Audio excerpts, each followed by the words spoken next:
Corwin Jackson. Hey, okay. What? It's 1 month before core inspection group starts. What is going through your head? How am I going to pull this off? You know, am I really worthy? Who am I to be able to launch my own business, my own home inspection company? You know, you were an investor before that. Am I deserving? Say again? You were an investor before that, I spent time. So I was actually working with another home inspection company for some time, and I was so nervous about going into business alone that I actually tried to talk the guy into starting a franchise. Wow. You know, and man, so I'm kind of thinking now. So what would have happened if the numbers worked out and he said yes? Because it didn't. It didn't end that way. It didn't in that way, and I was really trying to massage and push this thing along. How long were you involved in the home inspection business? At the time, probably 3 years. I entered a contract with that company, right? And the contract basically said, you know, I'll train you, but then you have to work for me for 3 years. During those 3 years, I won't promise you any business. Okay. Whatever you do find, whatever business you find, you then have to give me 50% of it. It's basically how it set up. How it was set up. It was a learning curve. Oh, big time. And you had to produce your own opportunities. Absolutely. Okay, so let's go the first month of that opportunity to learn, but you had to produce your own opportunities. Had you ever had experience being a self-generating business prior to that? No. So and that was such a nervous. That was such a nervous. But you know, the sink or swim mentality. Was it backs up against the wall? Kind of sinks in. You know, I like you'll hear different stories about how the generals will burn the bridge. Yeah. Or they'll burn the ships to say, you know what, we're not going home. You know, this is it. You know, so either we fight to survive, or you know, we're not going to make it. You know? That mentality, was that something you always had, or did you learn that growing up or later on in life? I think that was something that I always had, just as a competitor, a competitive nature. You know, I think that's something that was always in here. The first memory that you have of competition. Yeah. What was it? So I'm the youngest of three. You know, I got a brother that's 9 years older than me, and I got a brother who's 15 months older than me. So that competition is every day. Every day we're wrestling, we're fighting. You know, we're going after something. You know, something silly. Who can jump the highest? You know, who can run the fastest? So it's really cool because if you're getting beat up by your brothers a lot, that means that the kids in your age range that you're competing with, you know, you're probably going to blow them out of the water. It's like you're hardened. You're ready. Yeah. You know, you're battle tested. If that wasn't your environment growing up, do you think that when you had that first job opportunity as a single agent in a way, like an inspector, here's the key to the castle, here's some training, good luck, would you been able to do it?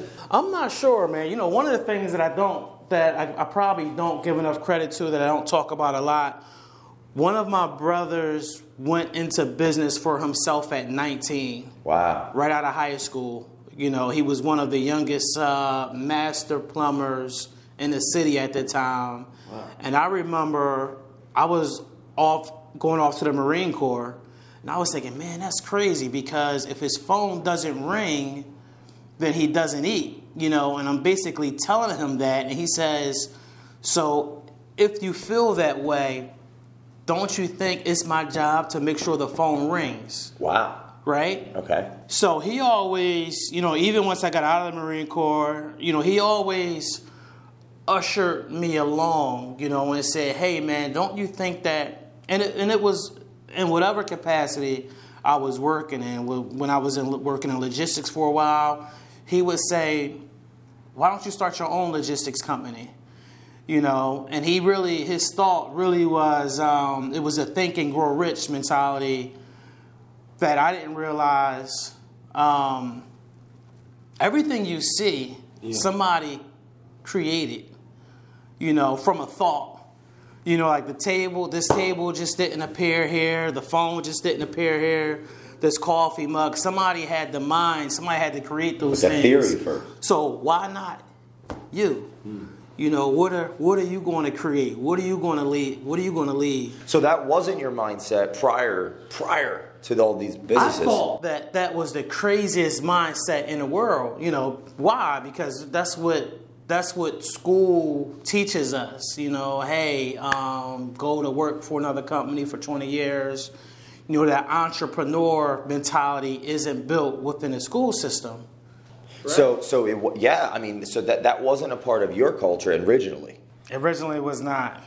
However, your brother, you did start seeing that, and then you ended up in the Marines. Yeah. So would you say that was an integral part? Yeah. In my mind, I'm like, I love it. I got so you. Amazing. I got you. Because the Marines. Yeah. If you didn't go to the Marines and you had the keys to that inspection opportunity to build a business, do you think you would have been able to do it? If I didn't go into the Marine Corps? Yeah. I think eventually I would have gotten there because, you know, you get bumped around a bit within a corporate environment. Yeah. And I always felt like I wasn't paid my worth, and that I always thought that I was putting in more than what I was getting, right? So the beauty about owning your own business and trying to run your own company, if something doesn't go well, if you're not producing, right, you only have yourself to blame. You got to look in the mirror and say, hey, what am I doing or what am I not doing, right? So I guess where the military kind of coincides is if you're a platoon leader, if you're a captain, all the responsibility, you have to have absolute ownership of whatever happens within that platoon, within that squadron, right? So as the lead, right, for your own company, who can I blame, right? I don't want to blame the economy, you know. I don't want to blame I better not blame the employees, because guess who hired them? I did. Right? So you kind of have total control. So now when I look back at, you know, all the successes and all the failures, I know that's the absolute value of my thought process, right? And how well I'm performing. Like responsibility? Absolutely. 100%. So 100%. You have that opportunity to be self-building in that inspection company. Yep. This is post-Marines, correct? Absolutely. How long before you started getting to anyone watching this advice? You know, they're maybe a new business, they're a real estate agent, they're people that you already collaborate with. They what's their move, right? They have this opportunity to take responsibility, to build business. Yeah. What did you do? You know what I didn't do initially? You have to put systems in place so that you're not constantly on the phone, working, up at 4:30 in the morning, shutting down at 9 p.m. There's a really good book. It's called The E-Myth, right? Oh, yeah, Michael Gerber. Beautiful. Yeah. Everyone that's looking into going to business for themselves, they have to read The E-Myth. You know, it's so important because it talks about how a lot of times people who are good at a specific craft or a specific trade, that may not necessarily mean that you want to go into business for yourself, right? But one of the things that it took me a while to learn was just you want to implement systems, right, that's going to buy back your time. Because if you're so steady, focused on building revenue, driving revenue, right, your quality of life is going to suffer. So what I mean by that is like, so my first year in business, right, our first, we'll say 3 years in business. For core inspection. For core inspection. Okay, so fast forward, now you have this company. I answered all the calls. I did all of the follow-up phone calls, all the paperwork involved, all the inspections, obviously, all the reports, risk management stuff, all the marketing. If it was a presentation to be had, it was me. Because I was so focused on driving revenue and protecting every dime, right? Yeah. But that led to burnout pretty quick. You know, how many hours were you working? Now I'm finished, Christ, man, probably easily 16 hours a day. Meaning if I did 2 inspections that day and a radon pickup after that, there were times that before I left an inspection after I wrapped up with the client, I had my suit in the truck. So I would change out of my work clothes, put on a blazer, go somewhere and do a presentation or a networking event. Like right after 2 inspections, right? It's a culture. It is. But fast forward a few years, I realized it made more sense to build a team, right? Yeah. So now my phone doesn't ring as much because it's all pointed towards our office where we got a staff to answer the phone. Now we got marketing reps to do presentations, right? Now I have 5 inspectors out there working, right? Wow. So now I'm able to leverage my time, right? So I got a 3-year-old, I got an 8-year-old, you know. We can do fun projects, right? We built a koi pond in the backyard. The 8-year-old loved it, you know. Can I get him to clean the koi pond? No. But he loved doing it. You know, so just fun. Those are things that you can't buy back. What's powerful for me is that now, because of letting go, it seems in a sense of like leading, there's 5 people that can be in the shoes that you were in that one day could have their kids playing in the koi pond. Like, you're because of your responsibility. Yes. You took responsibility and let go in a sense to then lead. Yeah. You've helped 5 people have jobs. So guess what we're able to do now, right? So by myself. So I'm trying to protect. Powerful. I think that I'm protecting the revenue, right, by doing everything myself. In the beginning. Right? But now that we're growing, you know, where if our capacity was 10 or 12 inspections a week, it's just me. Dude, right now we're booking 40, 46 inspections a week. So those are 46 home buyers, potential home buyers that we can help every week. Yeah, and that's what I want to dig in. Is that pretty cool? Meaning you're able to help more people because some shift happened in yourself. Absolutely. That was not negative. Positive. 100%. How do you explain that to someone, right? Like, what was the moment? Was it a moment for you or a string of moments? Because for 16 hours a day for years, and then all of a sudden, was it a mentor? Was it an experience? Was it a bunch of moments? There was a few different things. You know what I get back to, dude, my support system is bar none. Again, I'm the youngest of 3. You know, as far as my brothers. And I had an older one that would just say, dude, man, I have a chronic illness that I'm battling, right? And he would see me limping around, and he would say, dude, when are you going to start hiring people? You know? And then I'm really big on Bob Proctor, right? You guys are amazing. Think and Grow Rich. Bob Proctor is amazing, and he would say, you know, the more people you can help, the more money that you can make. And I always thought he just meant like more business, more transactions type of deal. But later I meant he understood not just clients, but finding someone who has a skill, but they're out of work right now, and you can help their career along, right? Wow. So then I was able, the law of attraction, the universe, you know, it sounds crazy, but I believe in all of that stuff. So there are a few different things that was kind of ushering me along. And then when people will call and say, hey, Corwin, can you come and speak at a lunch and learn or a presentation? I'm like, wow. So if I'm speaking on Saturday, right, we're typically in the inspection world, we're always going to book inspections on Saturday because people are going to be home, right? They don't have to take off. So I would say, wow, I'm really missing out on revenue. But what if I could hire somebody to do the inspections for me, right? Yeah. What if I could start training people? So now while I'm speaking, I'm building relationships, right? I'm helping that referral partner. I'm helping them build leads, right? Build their business, and we have people out working. That's a win-win, right? So it wasn't, I guess, just one facet, right? There were a few different things kind of ushering me along. So the intent behind that mentor, you know, Bob Proctor talks about serving more, you get more, but in a positive intent. In a positive. That mindset switch, and then you thought, you're getting asked to speak. Yeah. Well, how can I do that if that's important for us to serve our clients? Well, I have to grow and train someone that'll hit you. I have to grow. And if I grow, I can help more people.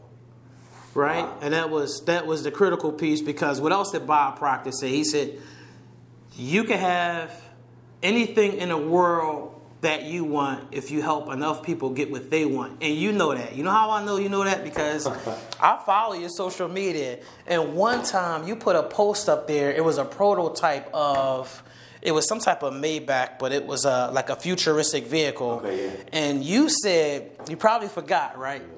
In this post, you said, I'm going to buy this car after I help 1 million people. I don't know if you remember that. No. I don't know if you, but you said that. Yeah, you said it. So I know that. Well, yeah, because how do you get there? Well, you obviously, you're solving some problem. You got to solve a problem, right? And what people don't understand is until you figure out how you can bring value to a conversation, you're just an interruption. You're just an interruption. Until you can bring value. If you're coming into a conversation, right, and you're just trying to push your agenda along, right, if you're not bringing value, then you're just an interruption to that conversation. And the other person? Absolutely. And the other person, do you see that? I mean, in the transaction, I network a whole lot. And you hear people push themselves and push that person. I had someone tell me, and he was serious, right? I think the question came in about where an employee can get injured, but they have workers' compensation, but they don't have the other benefit where it's like a what's the duck called? Oh, Aflac? Aflac, okay. Where it's like additional or supplementary. Some kind of payment extra if they're hurt. Severance or something like that? Yeah, it's additional. The word will come to me. But basically what he said was, don't you feel guilty that you don't have that set up for your employees? This was his sales pitch. And he didn't know you. He didn't. We were meeting under the pretense that he had something to offer me. I understand. And I said, well, that's kind of interesting, because you didn't ask me if we had 401k set up. You didn't ask me if we had healthcare benefits set up. You didn't ask me about anything else. This is a product that you're selling, right? But you want me to feel guilty because I don't have your product. So with that, okay, so for example, without investing the time in another to listen to understand. You're not even getting to know me, right? Mm-hmm. Anyone that's serving another, like salesperson, business owner, whatever, without spending time to invest in learning the person, all their scenario. Yeah. How can one ask a question so pointed? Yeah. Because that question is a pain question only. It's a pain question only. But you can see through that. So my dad would say, let's say we get someone knocks on the door. Back in earlier times, you get people that selling vacuum cleaners would come to the door. He was probably selling a rainbow. You remember the rainbow? Yeah. So my dad would say, door to door. Of course, the guy tells me that my vacuum cleaner is old and needs to be replaced, because that's what he sells. He's not going to tell me that I need new windows. You follow me? How old were you when you got that advice? I was young, man. I was probably eight. Probably around 11, 12, somewhere around there. So it helped me start to understand intent, right? That's powerful. But people that are really smart, they try to figure out. They'll ask a question: how can I help? Is there anything that I can assist with? So, for example, if I am talking to another real estate professional, I'm not going to say, hey, we're the best home inspection company out here. We can get you scheduled immediately. We have 200 5-star. I'm not going down that road because I don't know if they need me. So the question I'm going to ask is, the home inspection companies that you're working with right now, or as a home inspection industry as a whole, what are we not doing for you? Wow. That needs improvement? Is there something that's not happening for you guys? Because my thing is, if you got a home inspector that answers the phone when they call you, they get you scheduled quickly, they turn around and report, they're responsive, that's wonderful. Stick with that person and build the relationship, right? I'm not here to separate a relationship and create a divorce. I'm only here if you need me, right? If you need me. So if there's a pain, if there's a need, if people can't get you scheduled, if the reports aren't accurate, right? If you're not able to get them after the inspection is scheduled, or if you have some questions, then I can make myself available. But I'm not here to interrupt whatever relationship that you already have in place, because it's just not the right thing to do. You're not here to separate a relationship and create a divorce. I want to tweet that. Because, okay, so when did that thought process of interrupting? Yeah. It's very abstract. I like it because it's culture. Okay. It's real. It's honest. Yeah. It's honest. Was this in the car right here? That's some profound. You've been in business for some time. You built great relationship. We run into each other at all the events. Yeah. Always have positive energy. That's my opinion. So it's so funny. It's so funny, dude. My favorite book, and I just bought actually 50 copies of this. I have a case of this book at home, right? And it's Jay Duran's Culture Matters. No, get out of here. No, it's 7 levels of the highly effective 7 habits of highly effective people. Stephen Covey. Yes. Right, and what it talks about is, so you and me, probably 3 years ago, we talked about doing a lunch and learn over that book. And you probably don't remember. Couple years, 2000. It's been a couple years, right? And it was so funny because I had just 17. Read that book at the time. Okay. And I was like, man, that's going to be really awesome. Yeah. And I was like, that's going to be really awesome. But I think you and me were so busy doing stuff. It took a while for this. Yeah, for this to happen. For this to happen. The right way. And that goes back to what you've been saying, about intentionality. And for example, when we did run into each other at networking events, I've never once got the vibe from you. Never once told me, "Hey, this is what we do. This is what we're supposed to do." Even though, of course, I have a lot of real estate friends and people we've worked with and things we've done. And it would make sense for us to. It would make a lot of sense for you to shove word down my throat, right? From a salesy. We're the best home inspection company, and call us. And so, was it that book, the 7 highly effective habits, that added another layer of understanding? Because one of the is secret. I know we keep getting back to this. We're trying to figure out when did it come to me that you're an interrupter. Yeah. And I guess because I get approached by so many people about just stuff, and it's not necessarily how to help us build value, right? But it's about how they can basically be a part of the process, right? A part of the value you put out. Yeah. It's like people latch on. There you go. So what I try to figure out is, can we bring value to your real estate transaction, the home inspection experience? Can we add value to it? And if there's a pain point, if there's a need, then maybe we can. But if someone's already providing you an exceptional experience, why is it fair to your clients that I try to interrupt that? Empathy. That brings you back to the beginning when we were talking about your wedding in Puerto Rico. Why is that fair to your clients that I want to come in and do some of the transactions where, you already have someone that's providing you the white glove treatment, the service that you deserve? Why is that fair to whoever you're working with? For me to try to break into that, relationship. And when people call me and they say, I had a top producing agent call me and say, and she's been in real estate for over 20 years. She said, hey, Corwin, I'm so mad at my home inspector right now. And I'd love to start working with you. So I said, okay, well, let's back up a minute. What happened? What did he do? And she's telling me how he was he went on vacation and he was behind on some reports. And I said, well, how long have you been working with him? She said, well, I was working with him for about 4 years. I said, well, don't you think he deserves a phone call to say, this is what my expectation was, and we missed it. I've been working with you for a long time, and I feel like I should get better treatment than that. And she said, yeah, but I'm just fed up. I said, well, call him.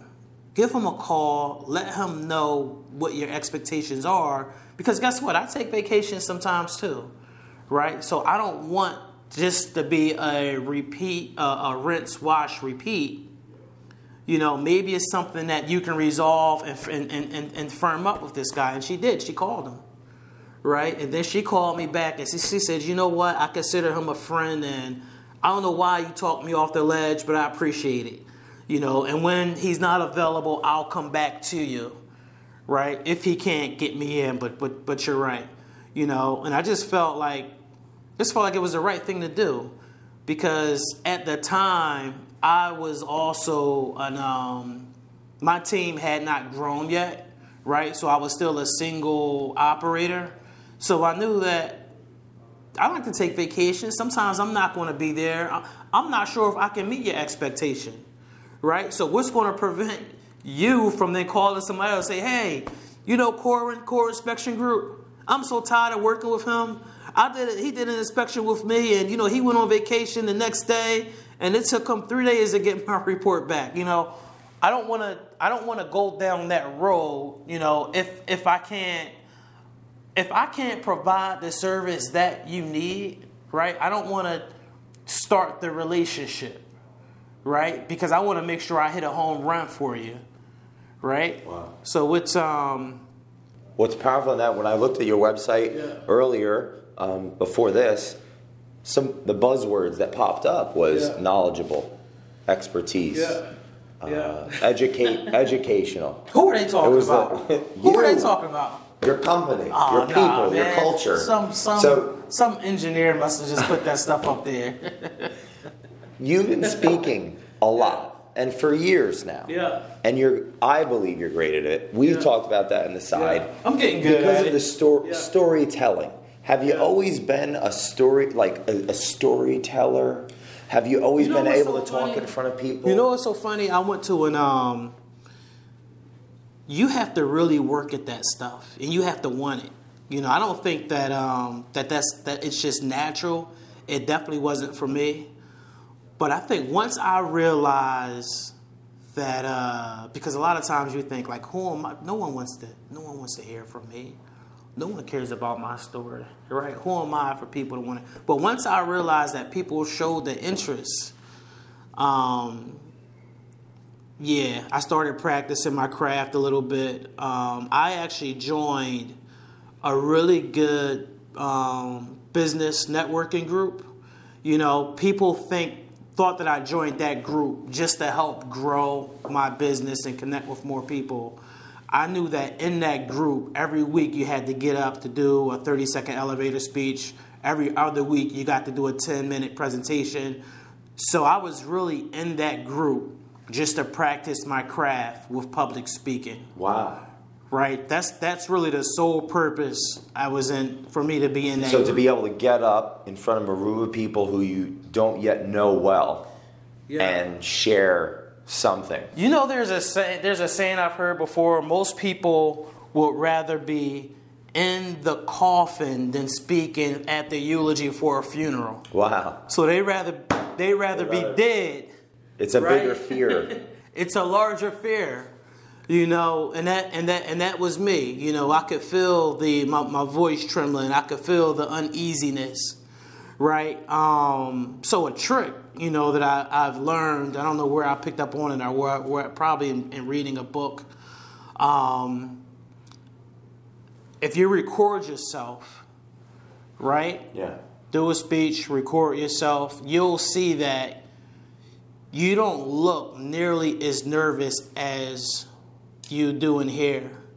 Like as you think you are, you know. So then once you start to build that confidence, man, game over. Okay, so how many, for people, you know, watching, they might be as afraid as you. And how many times, you said every week you got a chance to do it? Was it a weekly thing? It was a weekly thing. It was a weekly thing. Just like, I bet you read this book, because we seem to read the same books. Yeah, you read a book called Outliers by Malcolm Gladwell? He's awesome book. So he talked about what made the Beatles really great. Yeah. All the planes. 10,000 hours of practicing. That's what really made the Beatles great.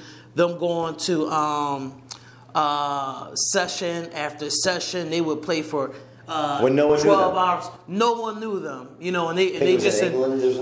So you read the bit. It was just the repetition, So you just doing that. Dude. I used to. So the business meeting was at 7 a.m. in the morning on Thursday mornings, right? And was this Business Networking International? Yeah, it was. Okay. It was a BNI. That's the first time I ever spoke to, Really? We got so much in common, man. Yeah, we do. We got so much. Either we got so much in common, man, or you're just misleading me, man. I was 20 years old, 21 in Manhattan, BNI. Yeah. That's another conversation. That's another conversation. Yeah. So I used to actually. So I had about a 40-minute drive there and just a 30-second speech. Just not even 30 seconds quick. I used to have to say it over. I'm sweating in the truck as I'm reading it. Like driving there? Yes. Driving there. That's how nervous I was. That's how nervous I was. Okay, so the first one that you ever did. Yeah. What's the memory?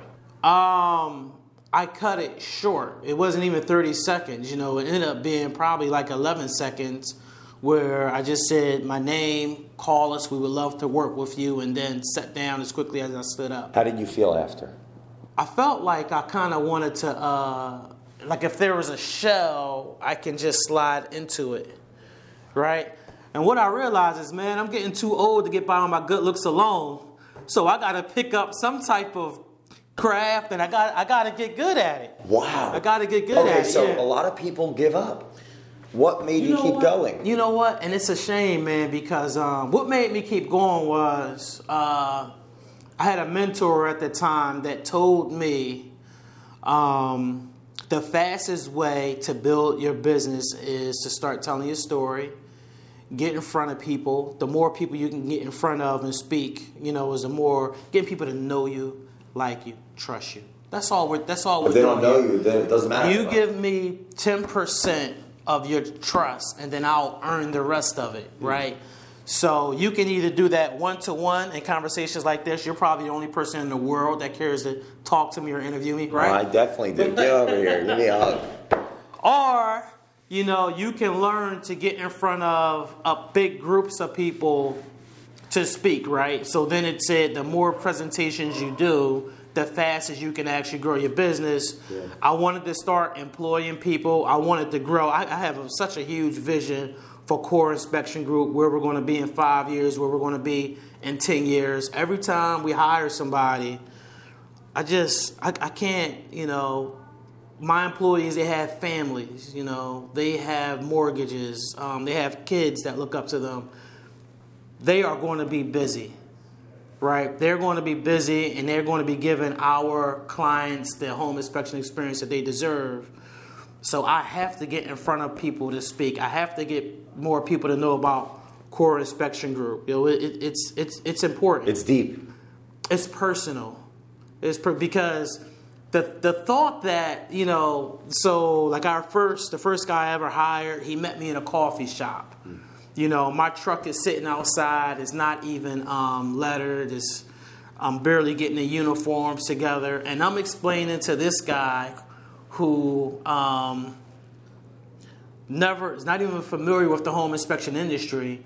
And I'm explaining to him how we're going to be a multi-million-dollar company and how quickly we're going to grow, right? And I can tell everything about the home inspection industry is foreign to him. Right? Most consumers can't name a home inspection company to save their life. So I'm giving him this vision. Yeah. The thought that he believes in me, right, is huge. So I can't let these guys down. Yeah. That drives you, and for anyone watching this, I'm learning, Yeah. have empathy. Yeah. Be driven by people beyond yourself. Absolutely. And get uncomfortable. Get in front of other people. Yeah. And through that empathy for the people that you employ, because their livelihood's on the line, and through Absolutely. them needing that opportunity, you have to grow and get out and grow. Speak. You have to and grow. So that kept you going. You got to go out on a limb. That's where the good fruit is at. You got to get out on a limb. Okay. Yep. Absolutely. So how long until you got comfortable? Because you're everywhere now. I'm still not comfortable. There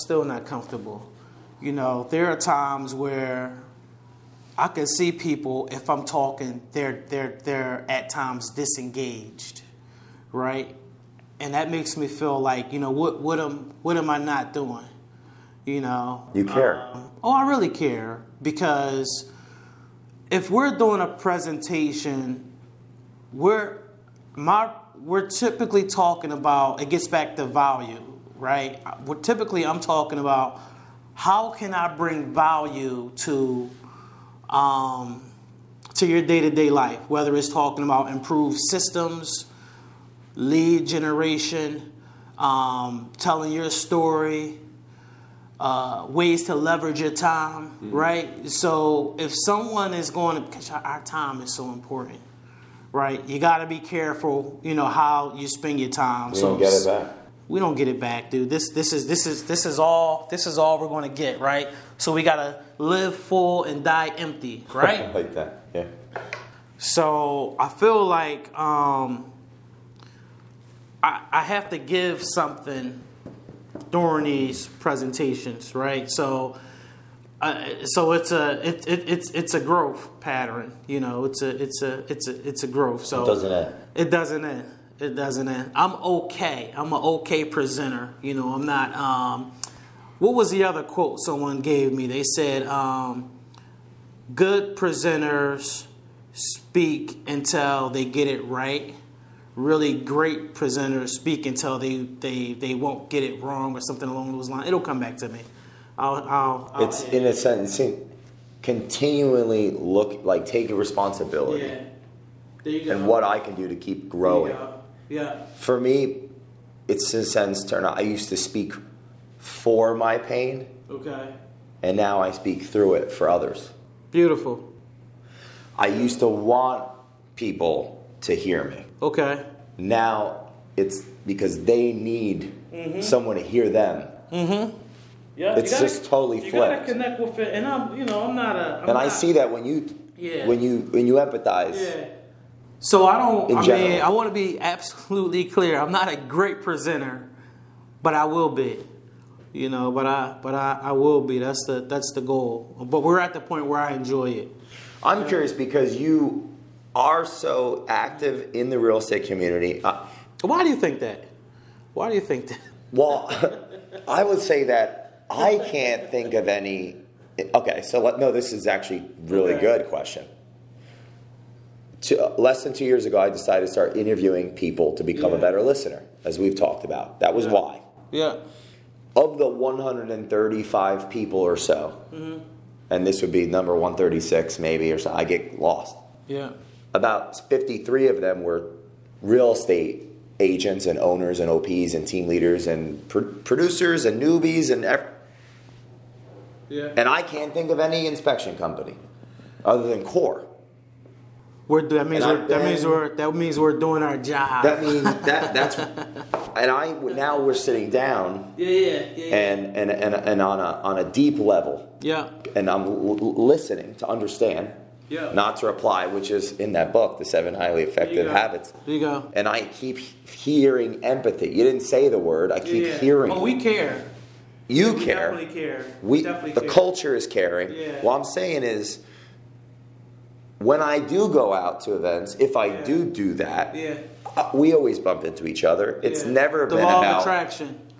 The law of attraction. There's an alignment. I was disappointed though, man. We didn't have any selfies. Any selfies together. We haven't taken. Well, I was not enough. Disappointed. Maybe at that last event at that club, whatever. Someone. We were at. I think we were in Atlantic City, right? Was that it? We were at. See, this is what I'm saying. Yeah. Every time I do go out, you're there. Yeah. So I try to be. So got to be top of mind. You know. You do. But I visible, like but you I said. Enjoy it. And here's why I enjoy it. Yeah. Here's why I really, really enjoy it. So, because of the nature of our business, right? Probably 75-80% of our referrals comes from real estate professionals. Because like I said, most consumers can't name a home inspection company to save their life. Although that's going to change with the way we're building our brand. Right? And you're doing that to add value to the real estate. There you go. So if we're at a home inspection, that's the wrong time for me to go to that real estate professional and say, hey, thank you so much for connecting me with a client. Thank you so much for giving it. It's just the wrong time because it almost sends a sign of collusion. And we never want to create that perception within the client because I'm really working for the client. The client pays us. We're there to protect the client's interest. So the reason that I go to a lot of real estate events, that I do every home buyer seminar that our referral partners ask me for.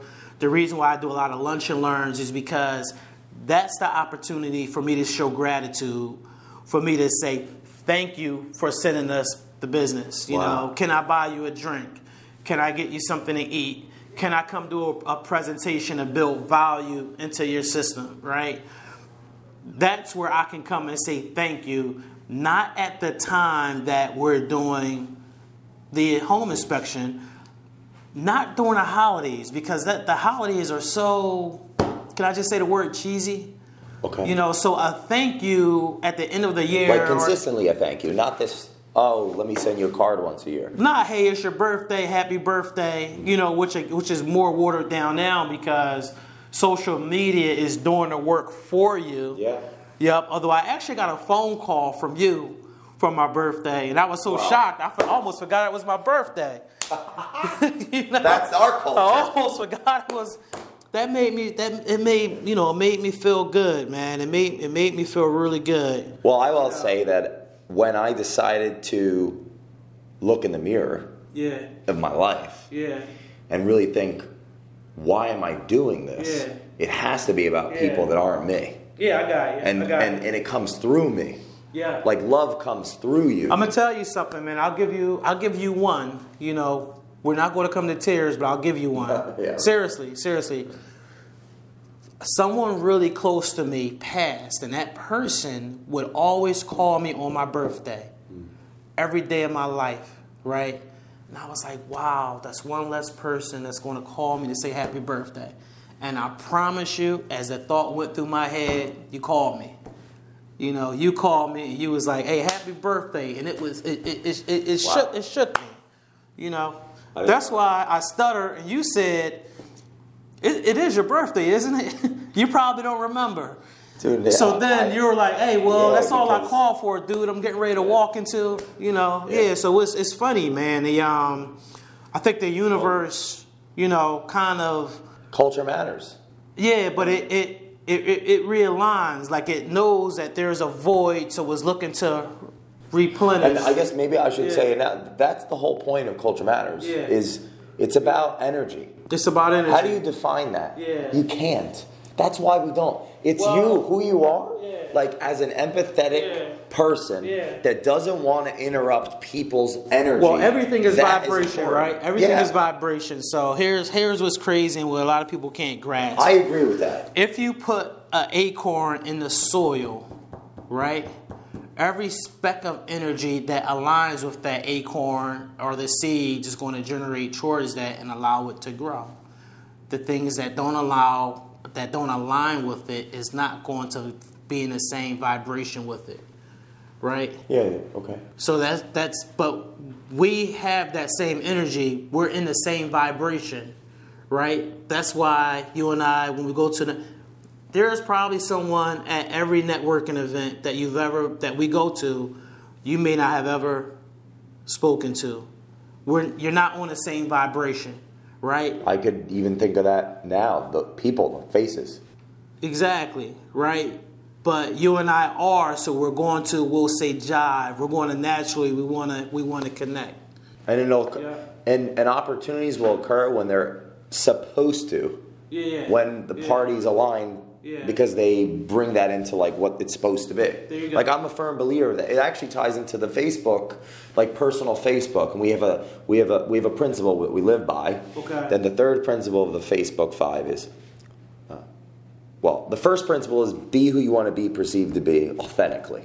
Okay. Authentically, to really let yourself be you. Okay. The third principle is post so much that if they hate you, they'll unfriend you. But if they love you, they'll want to marry you. Now, that's obviously extreme. But the point is, every day there's people that, hey, the Jay show is not for them.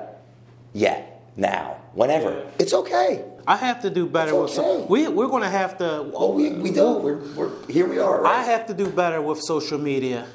I think that you are so amazing that you're doing a disservice to people by not being in front of people. That's a crazy. That's my testimony. That's why I called you on your birthday. I got a group of people that I like that I decided a couple months ago to start calling them on their birthday. That are extraordinary energy and Here's what's not really genuine about me on Facebook, or maybe it's just helping to change that. I'm somewhat of an introvert, or I am really protective of my privacy.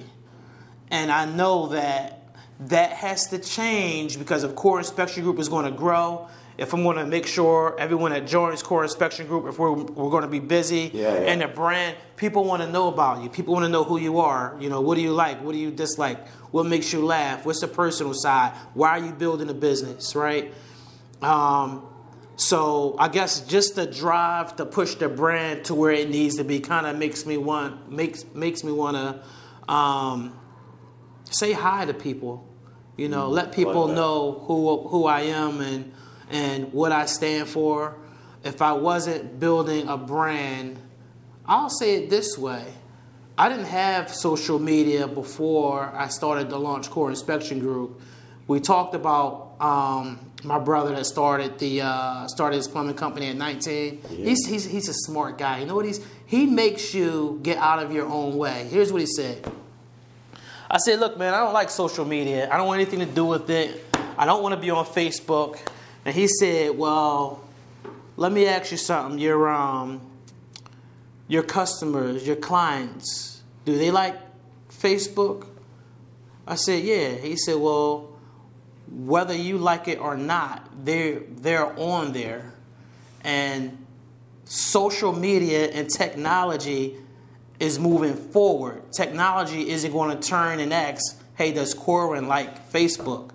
Does Corwin like, technology doesn't care. It's moving forward. So whether you're on there or not, people that need to know you, they are, right? And then I was actually at a luncheon with Gary V. I'm sure you're familiar with Gary V. Gary, there you go. And he said, he really sent it home for me. He said, he posed a question. He said, how many people in here watch live TV? Very few people raised their hand. He said, here's what you guys don't get. All the big corporations, the Fortune 500 companies, they haven't figured it out yet that you guys aren't watching live TV. So they're still cranking out $90 million a year, right?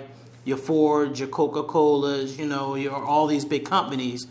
So now it's not expensive for you to get on Facebook, for you to get on all the different social medias, right? Yeah. And he said, once they figure that out, the cost for you to run ads and commercials on social media is going to get so expensive. He said, no one in this room, including me, and I forget his number, he was doing like tens of thousands of dollars on social media. He said, no one in this room is spending enough on social media. Yeah, like they can never spend enough. And that's when I did that video, when I paid for the video that you just watched. I just watched earlier. Yeah. Where you told your story. And I love that. Yes, because that resonated with me, and I said, wow, it kind of makes sense. So you're going to see more videos come out. You're going to see people getting to know me a little bit more. It's funny to make me think of this. I think about this all the time. If we were supposed to do business with everyone, we wouldn't be monogamous. It's like, if you don't know everything you can about me, because I'm not ready to tell the truth. Yeah, I got you. We don't know at our core. This hits me. At our core, but that's how my head works sometimes. We don't know if we're meant for the long-term relationship. And that is the goal in life. Because all we do, all anyone watching this, whether you do work for or with someone else or have your own company, you're spending the majority of your life working at something. Are you going to enjoy it or not? Or you should be. Are you going to enjoy it or not? Hopefully, if you're spending a lot of time at it, you're going to enjoy it, man. It's a shame. I think it's the people that we'll enjoy it with. There you go. Our customers. We'll enjoy it with. Absolutely. Our collaborators. Absolutely. And I didn't enjoy it. I thought I did. I didn't know. Which point you didn't enjoy? Or which part? I think I wasn't authentic enough with me. I wasn't putting enough of me out there. I wasn't listening. Interviewing. Learning about people. That makes sense. Has helped me learn about me. Yeah. It's like I'm hearing stories. I'm hearing me. And I'm seeing what I'm not. It's funny you say that, man, because a lot of times we think we are so different, right? You think like your story, and our stories are, you think your story is so unique that you're the only one out there. And then you realize, wow, this guy too, he's trying to connect. This guy too, he's trying to tell his story. It's overwhelming, actually. Because I could think of, people. So, all the stories. It's powerful. It is. People that they don't even know. Got you, dude. The reality is, it's funny. At the core of business, I love the name of your company, and it isn't funny. There's value there. It is. At the core of business, there's people that have problems. So if you're in business, you got to figure out how to solve people's problems, right? And more meaning has been created in my life doing that. Solving other people's problems. That's great. So you're a giver. Well, if you're not, we're all givers. That what I've noticed is we're givers that take two. And there's this spiral of the giver was just taken, so he maybe be taken from this one right now. So we're givers and takers. How you act with me right now, you might act completely different with someone tomorrow just because of some emotional state. How I act with you right now, I might act different tomorrow because of some emotional state. Something that's going on the personal side. And now that person that I took from, I interrupted their energy. Their story of me and their story of them is changed forever. Potentially to someone else. And it's chaos. And listening to people has helped me see that, to take more responsibility. Like how you've taken responsibility. It's important, man. And like when you said that, I just thought of like 100, like all these people. You connected with a lot of people. At one point, you were getting ready to relocate, right? You're getting ready to move to Miami. It's good. I thought of this, quote, wherever you go, you are. Wherever you go, there you are. And I was like, what am I running from? Wherever you go, there you are. You got to face you. If not, you're going to find yourself in the same scenario, just a different location, right? Different company, same person. Different industry, same person. You got to get to the core of the matter. You love that. I do love it. It's so good. That. All right, let me ask you this then. How did you, I do. How did you come up with that?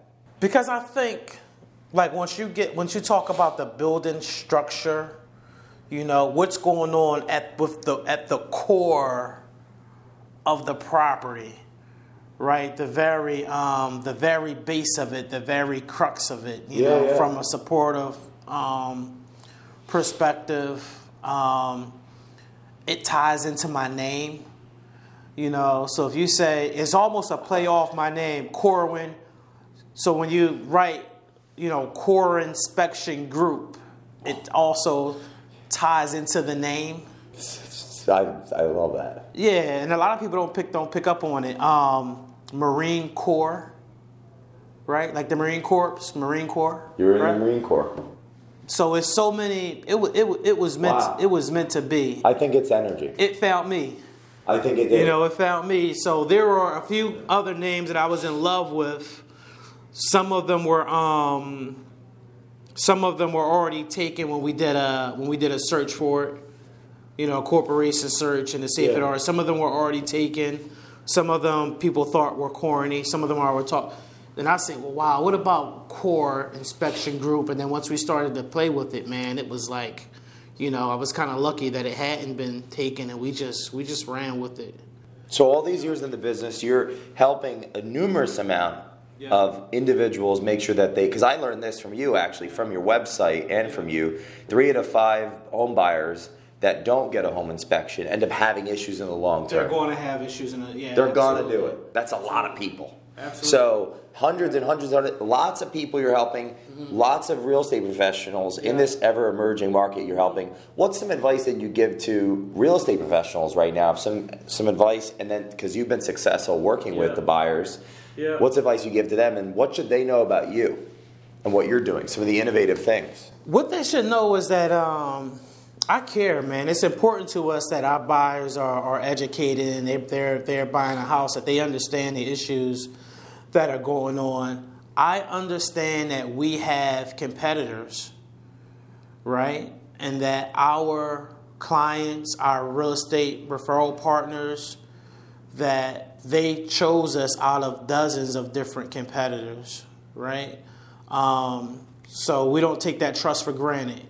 Every time a realtor, a lender, an investor, if they direct someone our way, they're putting their reputation on the line.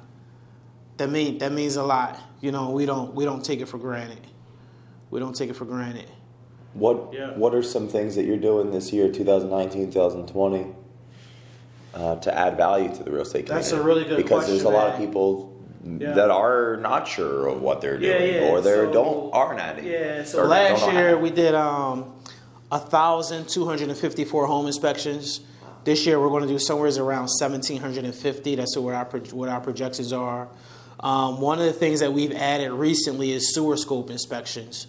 So what a lot of people don't know is the things that are included within the scope of a home inspection versus the things that are ancillary or additional services. Well, guess what? There is no way to know what's going on with that main waistline unless you put a camera into that line and then run it through the foundation wall. We now have the technology to do that. So we have a master plumber. Wow. This guy's been in the plumbing industry for over 20 years. He's joined our team. We have over, I want to make sure I get the number right. We have over $16,000 invested just in the sewer scope, the video camera technology. So we don't have one, we have 3 different systems to make sure we can get access to those lines.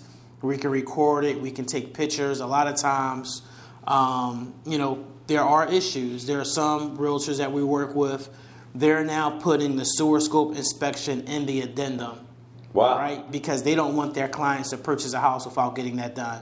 A lot of times people are so mindful of the roofing system. So if we ask them, all of our inspectors, I coach a lot with our company about brand cohesion. It's really, really important that every time we do a home inspection, it doesn't matter which one of our home inspectors do it, but it's all executed within the same tone. That guys, we're all driving the same exact truck. We're in the same exact uniform. We're going to complete the inspection in the same exact process. That's why we're a brand, right? So if you call Core Inspection Group, it doesn't matter who comes out. And I'll get back to that in a little bit, so I just want to answer your question. So with that, so the one question that all of our inspectors are going to ask is, hey, is there anything that you are particularly concerned about that you need us to pay additional attention to? A lot of times the clients will say their roofing system. Why? Because they won't have eyes on the roofing system, right? They won't ever put up an extension ladder and walk the roof, so they want to know what we see, right? But the truth about that is that sewer line can be as costly, if not more expensive to repair than the roof, right? So we're trying to educate people on that and say, hey, you want to take a look at your waistline, because if it's a failure, right? If it's separated in there, if the line has collapsed, if there's a backup, if it's disconnected, I mean, it can easily cost $8,000, $14,000 to repair that. If they have to dig it up and extract that line. Right, so that's one of the pieces that we're moving forward on. 3 years ago, I don't think we got any calls for sewer scope inspections. Right now, I would say probably 4 out of 10 of our clients are having a sewer scope inspection completed. Wow. So it's important. Another thing that we're seeing more of is pre-listing home inspections. So we just signed up for licensing, man, we have a platform so that if someone calls us for a pre-listing home inspection, we can help the listing agent generate leads off of that. Where we actually have a website that potential buyers can go to. They can purchase the home inspection report online. The seller, the person that's selling that house, will get some of the money for the home inspection report. That listing agent will then get a hot lead. We know it's a hot lead because someone came online and they purchased the report. So if they're going to purchase a home inspection report online, we know they're really interested in the house. They're interested in the home. They're interested in the home. And the sooner they have a professional that understands the home, because obviously they're selling it, call them. Yeah. There can be, or there is an opportunity. There's an opportunity. Just speed. So speed. We built a website just for this. So there's actually signs that we built, that we put together, that's going to go in front of the house that's showing, hey, this is a pre-inspected home by Core Inspection Group. If someone is driving down the street, they see that sign, they want to know more about it, they can text to a number, they'll get all the information, and then they can also get the opportunity to purchase an inspection report. Pre-listing inspections also help the listing agents market the house, right? It can help prevent a deal from falling through, because guess what? If that owner waits until the buyer gets an inspector, a lot of times that buyer can then control the deal, because the owner may not have known that the roofing system is in poor shape. They need structural repairs. The heating system needs to be certified, right? But if they get all of that stuff done, but with a pre-listed inspection, they learn all of that information, now they can correct it before the buyer even comes downstream. Information's power. Information's powerful, right? So let's say they get a pre-listed inspection done, and there are, let's say, 5 things that are listed as defective, right? That homeowner can repair 3 of them, right? And provide, the paperwork, the certification to say that they were repaired. The other 2 items, they can simply disclose and say, hey, here's what it's going to cost to resolve them. I'm not going to fix them. Here's the cost associated with it, right? And by the way, we're selling a house for X amount. So that buyer or potential buyer, they can't come in and try to renegotiate that cost, right? They can't then get a home inspector and say, a home inspection done and say, hey, I want all new windows. The seller already told them that before they put the initial offer in, right? Wow. So there's some, you're going to see a lot of different social media stuff. We're doing a lot of different presentations about how to change the culture of the home inspection process, because there you go, there's a plug, right? Yeah. Change the culture. Yeah, culture matters, right? Because a lot of times a home inspection can disrupt the deal, and it's because the home inspection is taking place at the wrong part of the transaction. It's all about timing. It's all about timing, right? So right now, in because most scenarios, there's a problem. Why would it? Boom. What does that affect anyone? If there's a problem, there's a problem, right? Because that's not really the buyer's fault, the seller's fault, the agent's fault, or your fault. Yeah. There's just a problem. Yeah. So it isn't. Dude, someone there. You get this. Because I'm attempting to listen. You just get it, right? So a lot of times people say, all right, well, the home inspector came and he killed the deal. We got a great commercial coming out that talks about, it's a murder mystery. It talks about who killed the deal. I love that. And someone goes to jail for a homicide. Right? For a homicide. You're good with the words. You're going to love it, man. So what the agenda that we're trying to push is a homicide. Yeah, dude, I promise you're going to love this commercial. You're going to love this commercial. So the agenda we're trying to push is not that the home inspector killed the deal, right? Yeah. It's that the home inspection took place after the property was under contract. The buyer was looking to get the settlement, and then he found out. Everyone's excited. Then he found out there's termite damage. Yeah. Well, what if the home inspection took place once the seller decided they wanted to list the house? Yeah. And then a seller got a pre-listing home inspection done, figured out there was termite damage, got the property treated, and repaired the subfloor. Now he disclosed it, right? Yeah. So now that buyer comes in, and the home inspector is going to come in and see that, okay, the house has been treated. They have the documentation.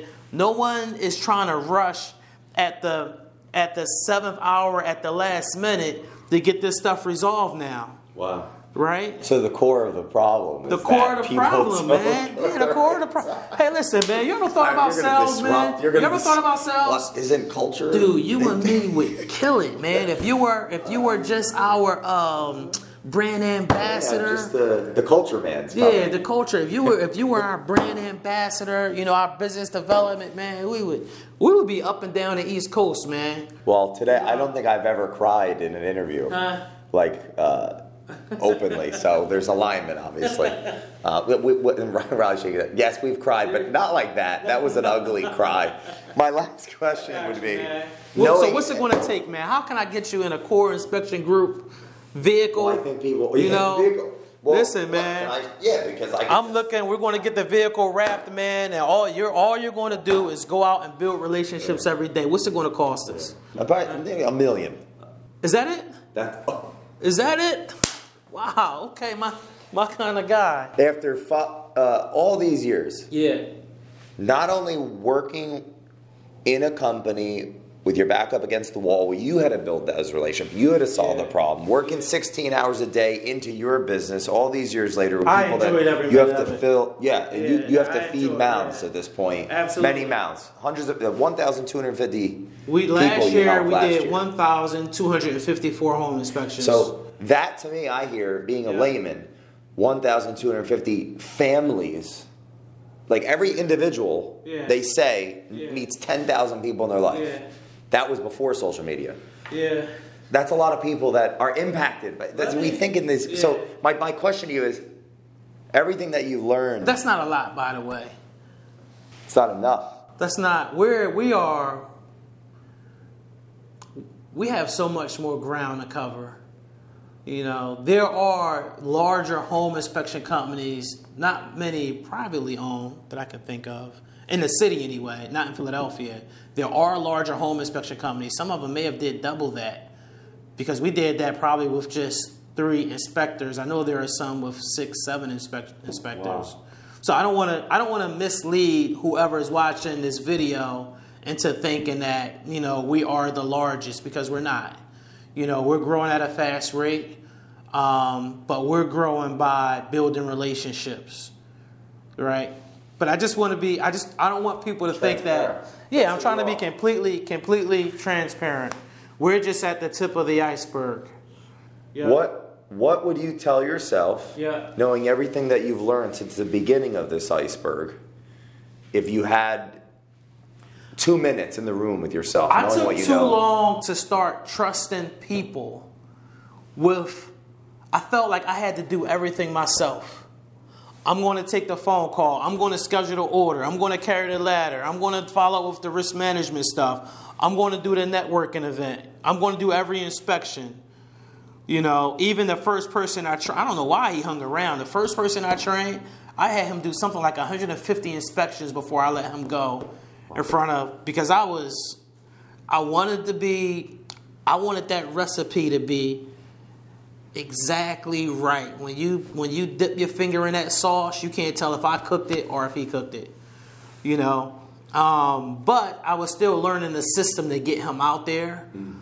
I would have probably by my second year, looking back, there were enough relationships in place for me to hire 2 and 3 people. Right? Yeah.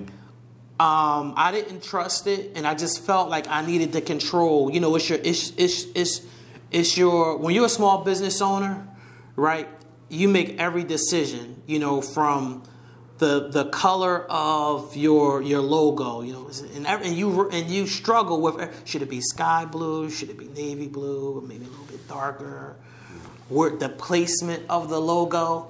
Every little thing is it's going to be your failure or your success, right?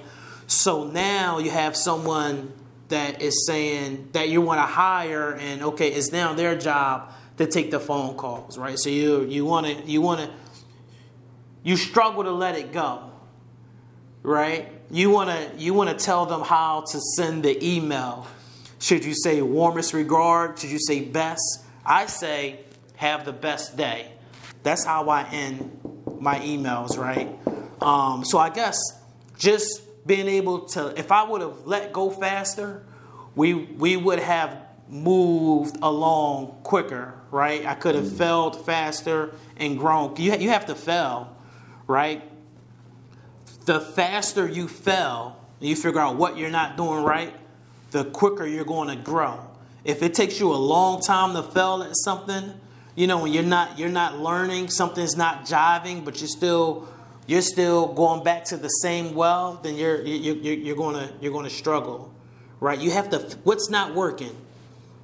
The faster you fail is the sooner you get to the core of the problem. That's it, man. This is amazing. You're awesome. Yeah, it is, man. I don't think you know. You gotta fail fast. I don't even know if I'm answering your questions. Yeah, that was because I started going straight down. You know. No, yeah. Yeah. That's what you would teach yourself. Business owners have to put their SOPs, their standard operating procedures, and their WIs, or work instructions, in place so that people can execute. One of them is what you're going to do. The other one is how you're going to do it. Once you start drafting those, then you can clone yourself and start to put other people in place. It took me so long to do that because I didn't trust people. You know, I thought that I was, I thought I was special. It's not that I'm special, but I have the blueprint with doing things a certain way.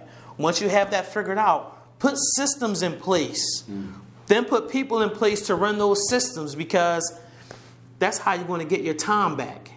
That's how you're going to get your time back, right? So now, if I wanted to, I could take my 3-year-old to the zoo. You know, me and my wife can take we took a vacation, man. We took a vacation, 7 days, Nassau, Bahamas, the Atlantis Resort, and my phone barely rung. You know, it just felt good to know that I had people at home that was taking care of the business. The inspections was getting done. People answering the phones. So that, until you have a system in place that the business can run without you being there 24/7, you don't own a company.